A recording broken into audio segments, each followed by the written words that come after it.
You are in a room, but you are not really here. Your eyes are fixed on a small rectangle of light, a portal, held in the palm of your hand. You scroll. You scroll past images of perfect lives, past arguments of absolute certainty, past news delivered in stark, unassailable headlines. Each flicker of light delivers a feeling, a momentary spark of joy, a sting of envy, a jolt of anger, a dull nod of agreement. You feel connected, informed, aware. But what if you are not? What if this reality, the one curated for you by algorithms you cannot see and motives you do not know, is not reality at all? What if it is a sophisticated, high-definition puppet show designed specifically to keep you comfortable, compliant, and captive? This question feels unsettlingly modern. It feels like science fiction, but it is not. It is one of the oldest and most dangerous questions in the history of human thought. Over 2,400 years ago, in the bustling heart of ancient Athens, the philosopher Plato described a nearly identical scenario. He asked us to imagine a group of prisoners, chained since birth inside a deep, dark cave. They face a blank wall. Behind them, a fire burns. And between the fire and the prisoners, puppeteers walk, holding up objects. These objects cast shadows onto the wall. For the prisoners, these flickering shadows are their entire reality. They have never known anything else. They name the shadows, study them, praise those who are best at predicting which shadow will come next. They do not know they are prisoners. They do not know they are watching shadows. They do not even know what a shadow is. This is Plato's Allegory of the Cave, and it is not just an ancient story. It is a diagnosis. The shadows on the wall are the pixels on your screen, the manufactured consensus of your feed, the unquestioned dogmas of your social circle, the comfortable truths passed down by your tribe. This documentary is not a history lesson. It is a blueprint for an escape. Plato did not just describe the prison, he drew a map to the exit. He outlined the painful, disorienting, and absolutely essential journey from the darkness of illusion to the blinding light of truth. The central question is not whether we are in a cave. The question is, do we have the courage to leave it? The cave was not just a metaphor for Plato. It was a reality. He had seen it, he had lived in it, and he had watched it kill the best man he had ever known. To understand the allegory, we must first understand the man who wrote it. Plato was born in Athens around 428 BCE, into a world that believed it was the sun, the very center of civilization. But he was born at the beginning of its twilight.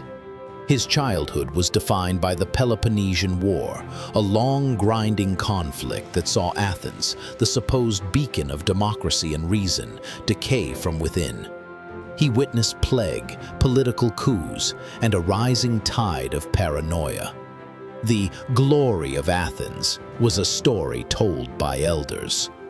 The reality he saw was one of political chaos and moral confusion.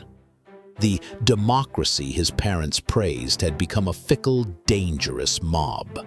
And then, in 399 BCE, the cave dwellers turned on the man who had tried to free them. That man was Socrates. Socrates was Plato's mentor. He was a brilliant, disruptive, and profoundly annoying figure who wandered the Athenian marketplace, the Agora, doing one thing: asking questions. He did not claim to have answers. Instead, he systematically dismantled the shadows that powerful people held dear. He would ask a general, "What is courage?" A politician, "What is justice?" A poet, "What is beauty?" And one by one he revealed that they had no idea. They were masters of the shadows, but ignorant of the forms, the true concepts they claimed to represent.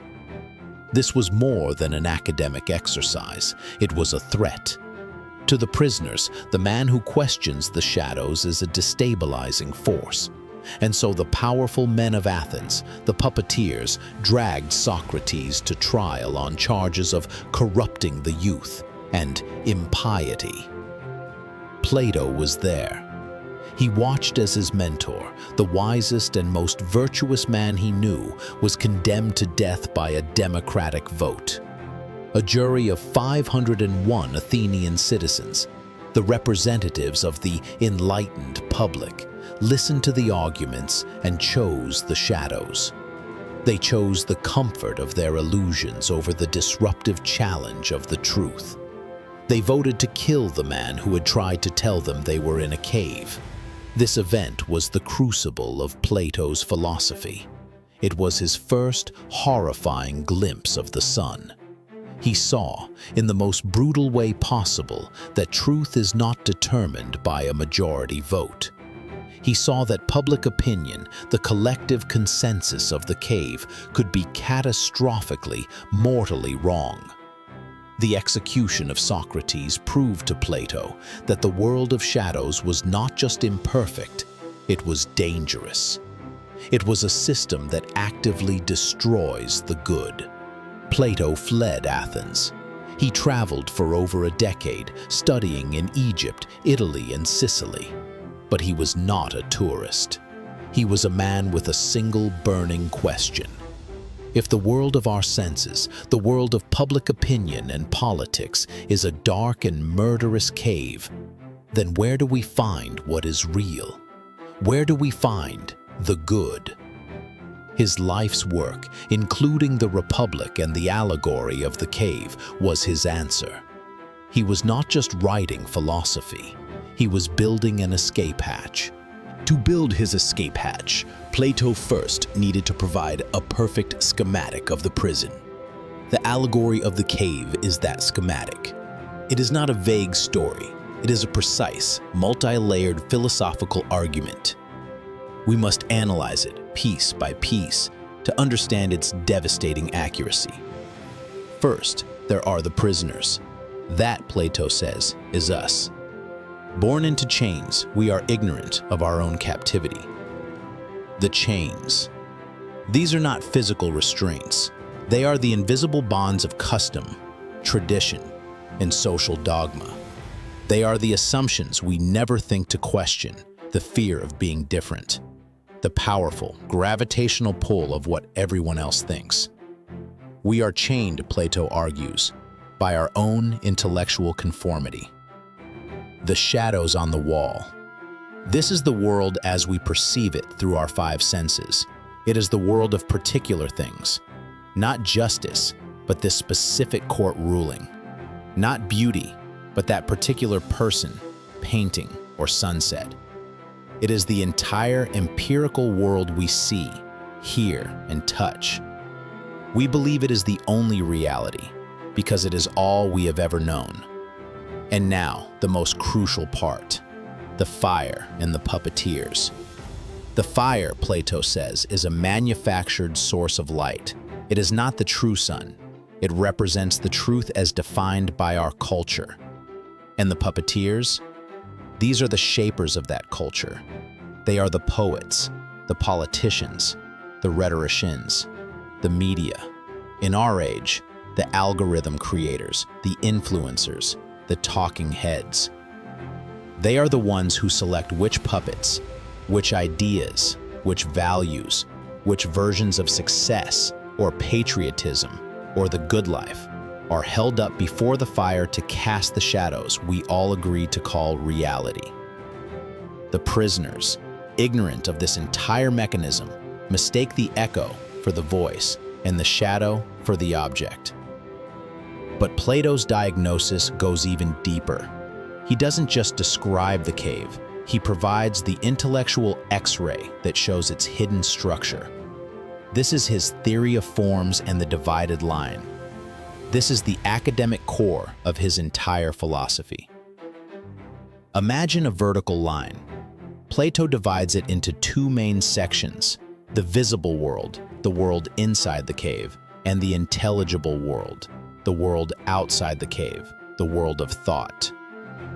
The bottom section, the visible world, is our prison. It's the world of shadows and illusions. It's all we get from our senses. The top section, the intelligible world, is the real world. It is a realm of pure concepts, which Plato calls the forms. What is a form? A form is the perfect, eternal, unchanging idea of a thing. We have never seen a perfect circle. We have only ever seen thousands of imperfect circles drawn on paper or appearing in nature. These are the shadows. But we know what a perfect circle is. We can grasp the concept of it, its perfect equation. R squared equals x squared plus y squared. That perfect, unchanging definition is the form of circle. This applies to everything, and this is the crucial leap. In the cave, we see thousands of specific acts which we might call just or unjust. We see shadows. But outside the cave, in the intelligible world, there exists the singular, perfect, eternal form of justice itself. In the cave, we see thousands of beautiful people, beautiful sunsets, beautiful objects. These are all temporary, flawed, and subjective copies. But outside the cave, there is the form of beauty itself, the perfect ideal from which all other beauty gets its very nature. The goal of the philosopher, the goal of the escapee, is to turn away from the wall of shadows, the specific, sensory examples, and turn their mind toward the intelligible world of the forms. The escape from the cave is not a physical journey, it is an intellectual one. Now, we build the bridge. How does this 2,400-year-old academic theory apply to your life right now? You are in the cave, and the puppeteers are working overtime. When you scroll through your feed, you are not seeing reality. You are seeing a wall of shadows. You see the shadow of success, the curated vacation photo, the new car, the job title. But you are not seeing the form of success, which might be fulfillment, virtue, or inner tranquility. You are mistaking the shadow for the thing. When you engage in online political debate, you are often fighting over shadows.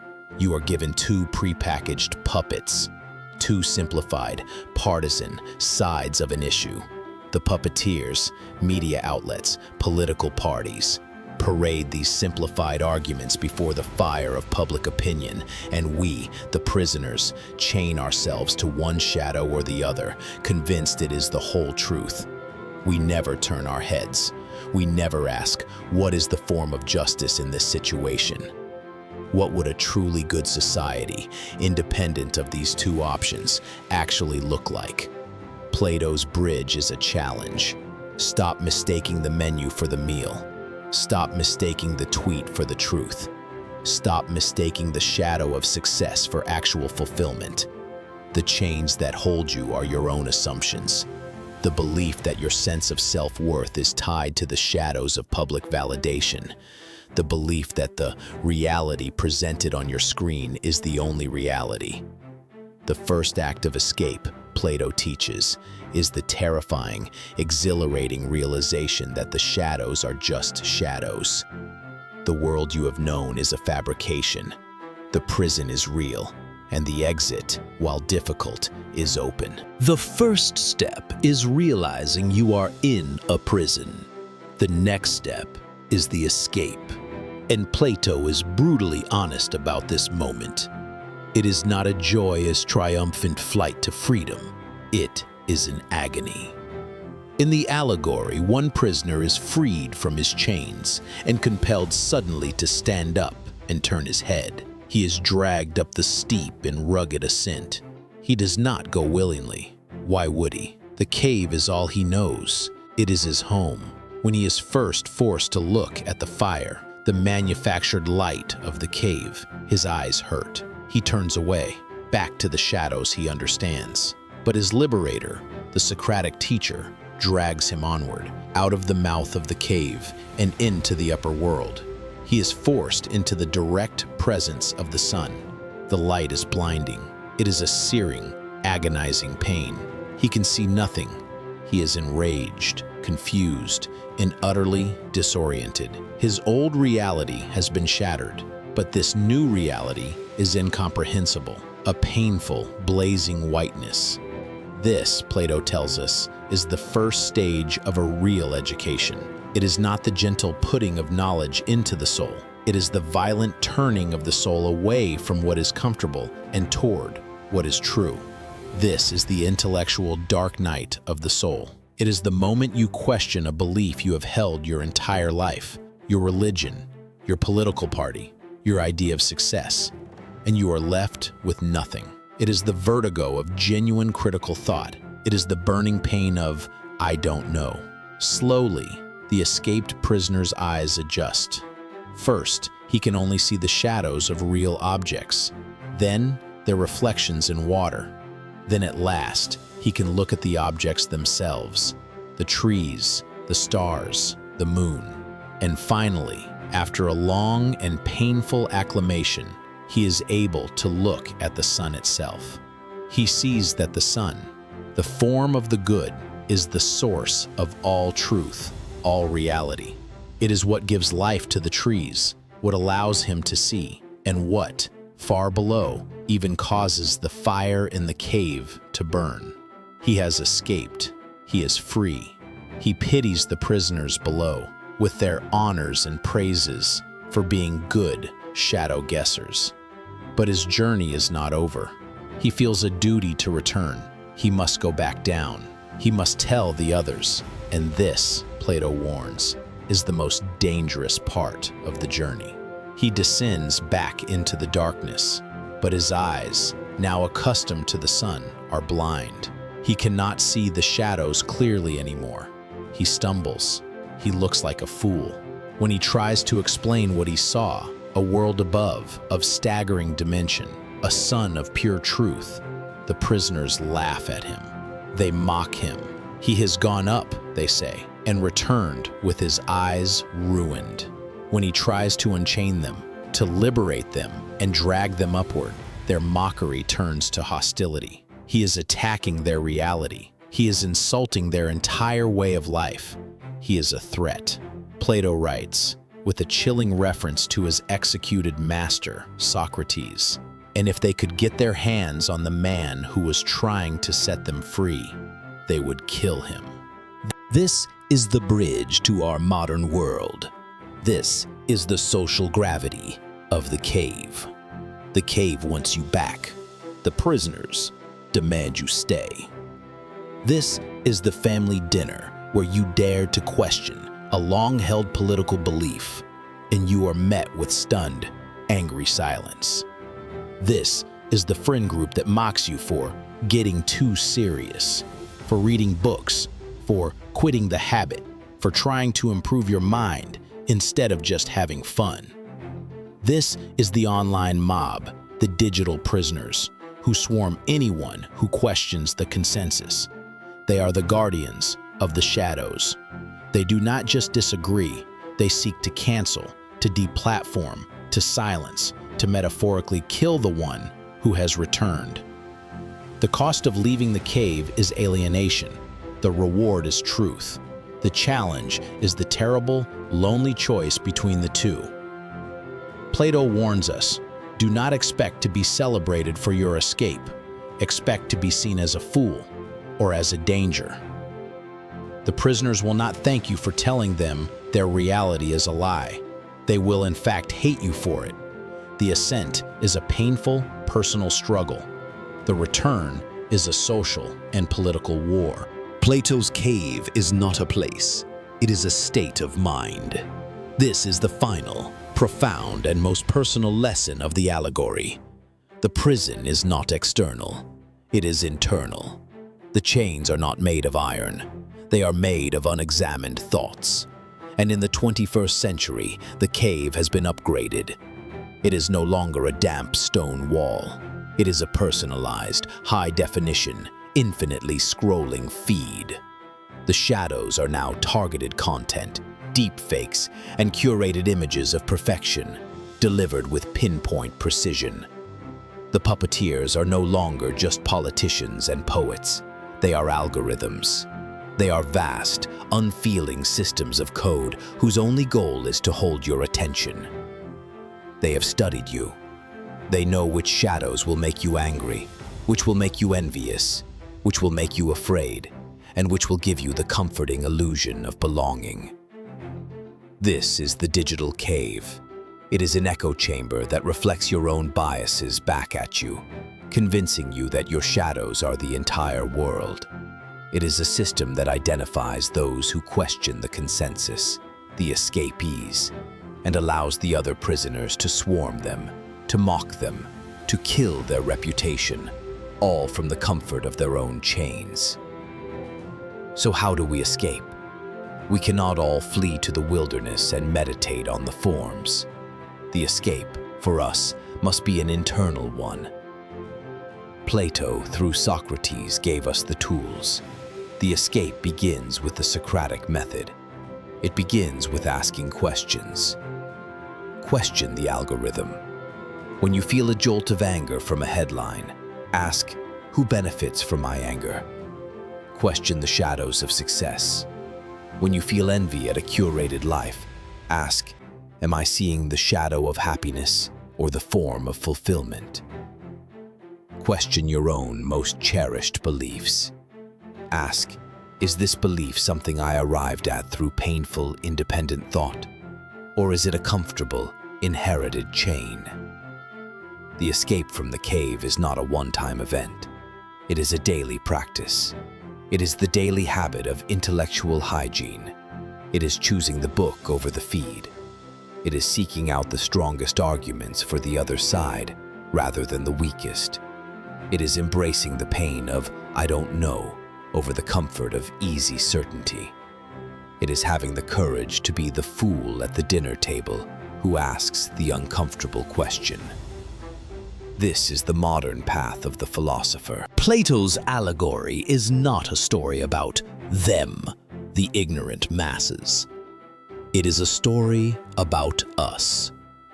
We are all, at different times, prisoners. We are all, at times, the puppeteers. And we all have the capacity to be the escapee. The cave is the default state of the human mind, to accept consensus, to fear the unknown, to love the comfortable shadows. Philosophy is the act of rebellion against that default state. The light is always there. The sun, the truth, the good is always shining. But you must be the one to stand up. You must be the one to break your chains, to turn your head, to endure the painful ascent. You must choose to leave the cave. Thank you for watching. We post new documentaries on philosophy and history every week. Make sure to subscribe and turn on notifications.